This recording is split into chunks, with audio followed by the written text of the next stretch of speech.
पिप्स होता क्या है? It is the smallest unit of price movement in a currency pair. किसी करेंसी पेयर में मूवमेंट हो रहा है तो उसका जो सबसे छोटा यूनिट होता है उसको हम लोग पिप्स कहते हैं। जैसे 1000 रुपये है, 1000 का सबसे छोटा यूनिट अभी क्या होता है? 1 रुपये होगा, क्योंकि पैसे तो चल नहीं रहे। तो उस 1 रुपये को हम पिप्स कहते हैं। सिंपल भाषा में मैं आपको बताया हूँ कि पिप्स किसको कहते हैं। The difference between last digit of all the currency pair is known as pips. जो लास्ट के डिजिट होते हैं उसके बीच का जो डिफरेंस होता है उसको हम लोग पिप्स कहते हैं। जैसे मान लो कि आपके पास यूरो यूएसडी का एक यहाँ पर एग्जांपल है। इसका जो प्राइस है 1.2345, तो जो इसका जो लास्ट है, जो लास्ट वर्ड है 5, ये इसका पिप्स है।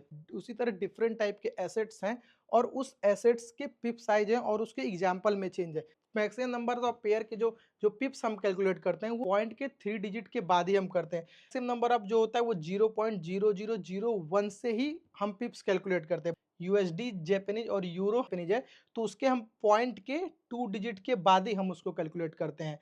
उसके अलावा जीवीपी, सीएचएफ, एयूडी, एनजेडी के पॉइंट के 3 डिजिट के बाद हम करते हैं। चलो गोल्ड के एग्जांपल तुमको समझाता हूँ। जैसे गोल्ड का प्राइस 184.550 है। गोल्ड का प्राइस 1850.51 चला गया, 50 से 5 पॉइंट चला गया, तो इस पॉइंट से माइनस करेंगे तो इसके और इसके बीच का जो डिफरेंस आएगा वो 0.01 होगा। तो ये जो हमारा जो 0.01 होता है ये हमारा एक पिप्स हो गया, इसको हम एक पिप कहते हैं। उसी तरह यूरो यूएसडी के एग्जांपल देखते हैं। यूरो यूएसडी में 1.162 और 1.163। अब इसके और इसके बीच का डिफरेंस है 0.0001, लेकिन इसको भी हम 1 पीप ही कहेंगे। आप बोलोगे कि गोल्ड का 0.01 है, इसको भी आप 1 पीप कह रहे हो और इसको भी आप 1 पीप कह रहे हो। तो ये चीज़ें आपको याद रखनी पड़ेगी क्योंकि दोनों चीज़ें अलग-अलग हैं। ये करेंसी पेयर्स का है, मैक्सिमम नंबर पे 0.0001 के बाद ही को ही हम 1 पिप कहते हैं। लेकिन कुछ एग्जांपल्स हैं जैसे गोल्ड का, सिल्वर का, इंडाइसेस का, बीटीसी का, इन सब का अलग-अलग। अब जैसे मान लो कि आप इंडेक्सेस में यूएस 30 का देखोगे, तो यहाँ पे अगर इसका 35,000 प्राइस है और ये 35,001 चला गया, तो यहाँ पर जो डिफरेंस आया है 1.0 का, ये 1.0 के डिफरेंस को भी हम 1 पिप ही कहेंगे।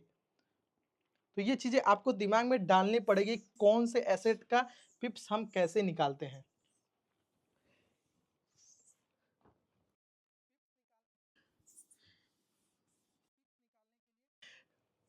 पिप्स निकालने के लिए एक फॉर्मूला होता है, जो पिप की वैल्यू हम निकालते हैं, उसके लिए हमारे पास सबसे पहले फाइंड आउट होता है 1 पिप, 1 पिप इंटू जो लॉट साइज होता है, जो भी हम करेंसी पेयर है उसका जो लॉट साइज होता है, उसको हम 1 पिप से मल्टीप्लाई करते हैं और उस करेंसी पेयर का जो एक्सचेंज का रेट होता है, उससे हम अपनी पिप की वैल्यू निकालते हैं।